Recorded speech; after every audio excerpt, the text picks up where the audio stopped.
જે ઘણા બધાને વાયરોમનો જે પ્રશ્ન, આ ખોખું તમારા અંદરનું કવર રહ્યું એ બ્લેક થઈ જશે. બ્લેક એટલે આપણે અહીંથી કપાઈ જવું પડે.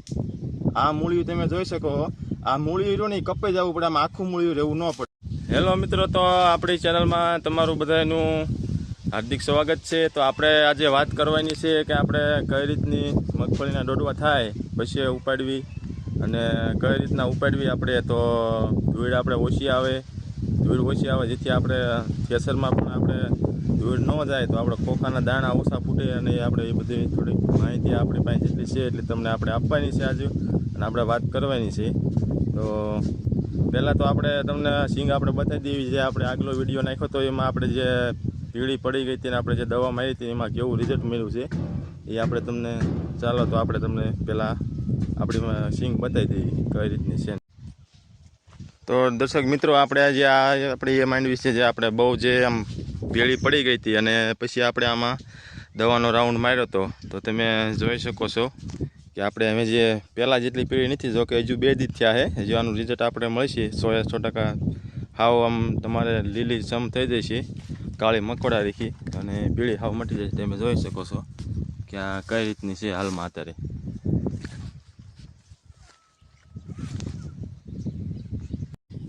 તો મિત્રો, આપણી આ જે માંડવી છે આ ખોખી જે રહી, આ આપણે ઓલમોસ્ટ 3 મહિના અને 6 થી 7 દિવસની થઈ છે. તો આપણે આમાં જોઈવી કેવા દોડવા બેઠા છે અને કઈ રીતના બેઠા છે, થોડીક આપણે ઉપાડીએ એટલે આપણને ખ્યાલ આવે.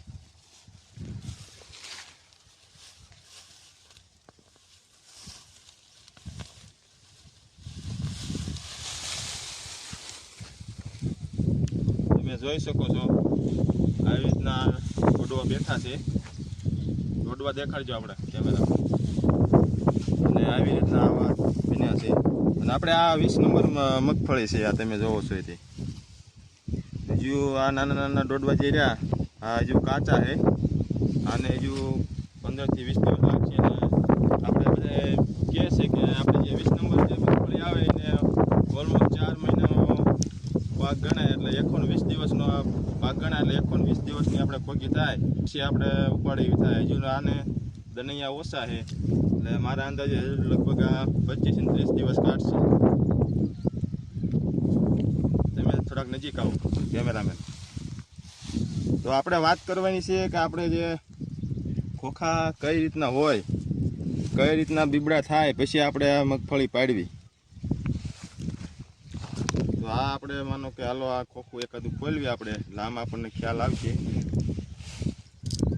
કે આ તમે જોઈ શકો છો આમાં તેલની ટકાવારી સડી છે, પણ હજુ જોવી એટલી સડી નથી. આપણે ફૂલ ટકાવારી સડે એટલે જે આ ખોખું તમે જોવો છો આવડું આ ખોખું તમારા અંદરનું કવર રહ્યું એ બ્લેક થઈ જશે. બ્લેક એટલે આમ કાળામાંથી. એટલે તમારે સમજી જવાનું કે આપણે સિંગમાં હવે તેલ ચડી ગયું છે. અને બીજી વાત એ કે આ જે મમરા રહ્યા આવડા મમરા, આ મમરા હજુ પાકા થઈ જવા પડે. આમ તમે ખોખું ભાંગો આમ, એટલે આમ હથિયાર દાણો હોવો પડે, આમ ઠાઈને આમ તમારા ખોખું આમ ફોલાય ને એ રીતનો દાણો થઈ જવો પડે. તમે આ જો આમાં જોઈ શકો છો, આ હજુ આમાં દાણો બની ગયો હોય, પણ હજુ આપણે માંડવી આમ પાવાનું બંધ કરવી એટલે આમાં દાણો ફૂકી જાય, એટલે આમાં દાણો ખખડવા માંડે. ખખડવાનો પડે આપણો દાણો, એવો મતિયાર બનાવવાનો જેથી કરીને તમારે તેલમાં પણ ટકાવારી હાશે અને ઉતારો પણ સારો મળી રહે. તમે આ જોઈ શકો છો હજુ આ ખોખી કાચી છે, આની જો રાખવાની છે. અને બીજું એ જે ઘણા બધાને વાયરોમનો જે પ્રશ્ન હતો, વાયરોમ ને મૂંડાનો, એ આમાં તમે ઓલમોસ્ટ જોઈ શકો છો કે આપણે આમાં એ તકલીફ છે નહીં. એનું કારણ છે કે આપણે આમાં જેટલી વાર આપણે દવા મારી, તો આપણે આમાં દવા આપણે એની જે દવા આવે છે એ આપણે દવા આમાં નાખી હતી અને ફૂગનાશક પણ ભેગું નાખ્યું હતું, જેથી કરીને આપણે આ વર્ષે વાયરોમ કે ખોખા ક્યાંય હળવો તમે આમાં જોવા નહીં તમને મળે. કેમેરામેન આપણો ખોખા એમને બતાવો, અને હજી આપણે બીજા ખોખા ઉંબાડીએ જેથી કરીને તમને ખ્યાલ આવે કે આપણે આમાં કઈ રીતનો વાયરોમનો પ્રોબ્લેમ છે કે નહીં.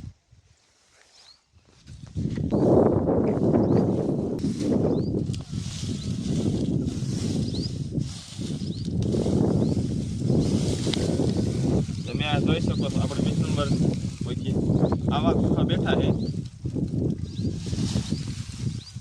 દેખાય ને કેમેરામાં આપણા, અને આવી રીતના હુયા છે. હોયા પણ જોઈ શકો છો. અહીંયા હોયાનું પ્રમાણ પણ ઘણું બધું છે. અને આમાં આપણે જો વાત કરવી તો આપણે હોયાની દવા ખાલી ફાઇનલી એકવાર જ દવા આપણે મારી છે. જે આપણે એના જે રાઉન્ડ કશું કંઈ પાડ્યો નથી. જે આપણે 40% એક્ટોબ્યુટાઝોલ જે આવે એ આપણે કન્ટેન આમાં વાપર્યું હતું. અને દર વર્ષે આપણે એ જ મારી છીએ અને આપણને એમાં રિઝલ્ટ સારું મળે છે. એટલે આપણે દર વર્ષે એનો તો આપણે રાઉન્ડ કરીએ છીએ. ખાલી એક જ રાઉન્ડ આપણે મારી છીએ 50-55 દિવસની થાય ત્યારે આપણે એક રાઉન્ડ 2 થી 3 મારવાની કોઈ જરૂર નથી. 3 રાઉન્ડ તમે જ્યારે મારશો એટલે તમારે આ ખોખીમાં તમારે વાયરો અમને હળવાનો વધવા પ્રશ્ન બનશે. જો આવા તમારે ખોખા થઈ જાય છે.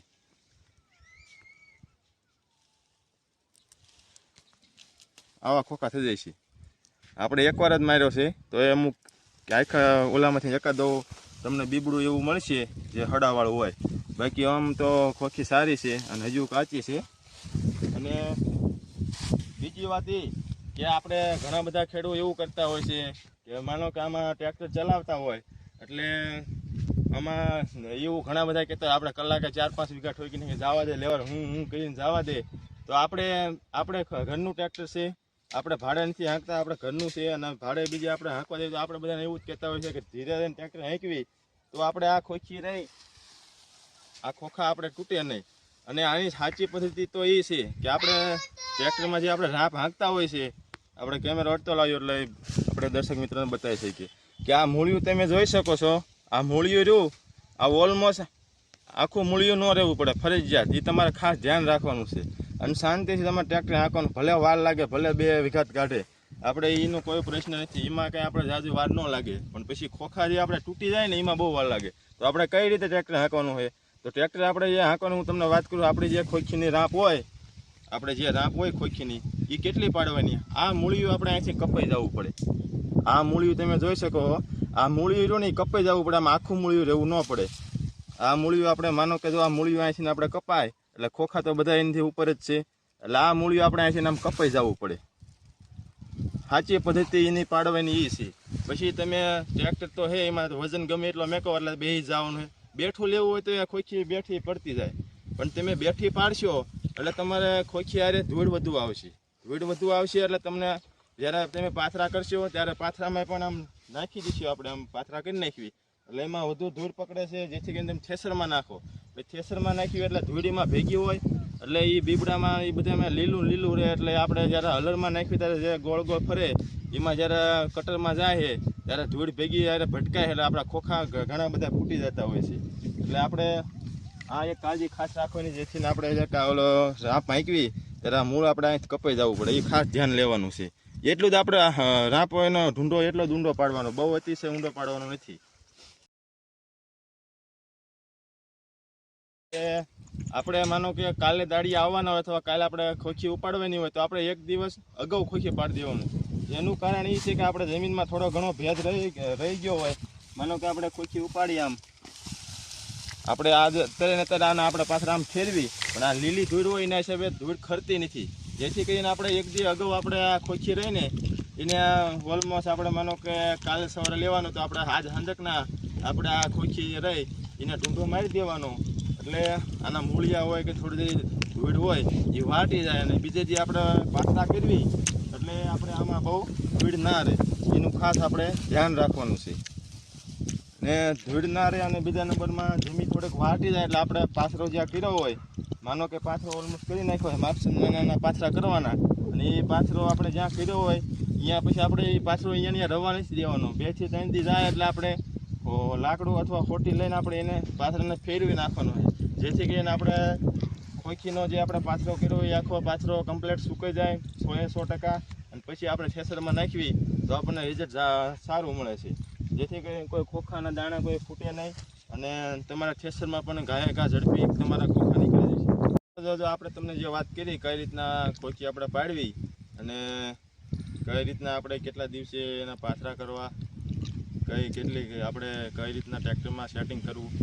ટ્રેક્ટરમાં સેટિંગમાં એવું છે, આમાં તમારા ડ્રાઈવર જો પાકો હશે ને તો મેં તમને જે વાત કરી ને એ મૂળિયા સુધી તમારા એટલા મૂળિયા કટિંગ થાય એવી રીતે તમને પાડી દેશે. બાકી નકર પડશે નહીં. કારણ કે આમાં કાંઈ છે નહીં એવું. પણ એને એક આમ શોખ હોવો પડે કે ના આપણે માંડવી પાડવી એટલે કાંઈ ઘટે નહીં એવી પાડવાની. ઘટે નહીં એટલે એમાં શું હોય છે, ઘણી વાર આપણે કાંકરિયાળો કે એવું આપણે વાડી હોય તો કોઈ નાના પથરા હોય કે રાપ નીચે આવી જાય તો ટ્રેક્ટરવાળાનું મોન ધ્યાન હોય તો એ એમને જાતો જ હોય તો ઓલમોસ્ટ રાપ અધર થઈ જાય એટલે આ ખોખા આપણા તોડી નાખે. જો તમારું ટ્રેક્ટર ધીમું હાલતું હોય ને તો તમારે ખોખા બોખા આમ તમને રાપ ખબર પડી જાય, પાછળ તમારી નજર હોય એટલે તમને તરત ખ્યાલ આવે છે કે આપણે રાપ અધર થઈ ગઈ ખોખા તૂટે છે. એટલે આપણે ધીમું હાલતું હોય ને આપણે એમાં જ ફાયદો રહે. મારું એવું કહેવાનું થાય, આપણે ઘરનું ટ્રેક્ટર છે, જો કે આપણે ભાડે એવું કોઈ વસ્તુ નથી ભાડે લાવી એટલે આપણે ઉતાવળું કહું એવું નહીં. એને આપણે ટ્રેક્ટરવાળાને એમ કહેવાનું ભાઈ આપણે વાર ભલે લાગે પણ બગાડ ન થવો પડે, એ આપણે ખાસ કાળજી રાખવાની છે. અને પછી તમારે બીજા નંબરમાં તમારે ખોખા તૂટે અને પછી આપણે મજૂરીનું જ્યારે વીણવાનું કરે આપણે ભલે વારમાં કોઈ ફેર ન પડે, તમારે કદાચ 5 વીઘા હોય 10 હોય બહુ ફેર પડે તો અડધી કલાક કે કલાક વધુ થાય, એનું આપણને મૂકવું પડે, એ ખાસ આપણે ધ્યાન રાખવાનું છે. બીજી વાત એ કરવાની છે કે આપણે બધા આમ આખા પડામાં આપણે પાથરા કરી નાખીએ. જો આપણે માંડવી ઊભી છે જ્યારે આપણે પાડીશું ત્યારે આપણે બીજો વિડીયો પણ બનાવશું. અને પાથરા આપણે પડામાં હોય એટલે આપણે કઈ રીતના થેપલા બનાવવા, થેપલા અમારે આ બાજુ થેપલા કહે છે અને તમારે જે ભારી કહેતા હોય કે જે કહેતા હોય કેટલા પાથરાની કઈ રીતે આપણે થેપલા બનાવવા અને કેટલા દિવસે એ બનાવવા અને કઈ રીતની આપણે આખી સિસ્ટમ કરવી આપણે આગળના વિડીયોમાં તમને માહિતી આપશું. તો આપણો વિડીયો તમને ગમ્યો હોય તો લાઈક અને સબસ્ક્રાઈબ કરજો અને બધા મિત્રો જે આપણા ખેડૂત મિત્રો છે એને શેર કરી દેજો, જેથી કરીને જે આપણને જો કે ખ્યાલ હોય ખ્યાલ હોય એને આપણે થોડી ઘણી માહિતી આપવા આપણે માગવી છે એવી. તો જેથી ખેડૂતને ઘણા ખેડૂત એવા હોય છે જેને માંડવીને આમ કપા એ કાયમ કરતા હોય છે પણ એને માંડવીનો બહુ પરિચય નથી હોતો, જેથી કરીને આપણે એ ભાઈઓનો વિડીયો પૂગે એ માટે આપણે વિડીયો આપણે બનાવવાનો છે. અને એમને થોડું ઘણું જાણ ન હોય એ આપણે થોડું ઘણું એમને જાણકારી મળે. જેને કપા કર્યો હોય એને આનો આ વાતનો અંદાજ નથી હોતો અને ખ્યાલ પણ નથી હોતો, જેથી કરીને આપણે એ ભાઈઓને તમે વિડીયો આગળ મોકલી દીજો. તો આપણી ચેનલને લાઈક કરજો, સબસ્ક્રાઈબ કરજો. તો બધાને જય માતાજી, જય શ્રી રામ.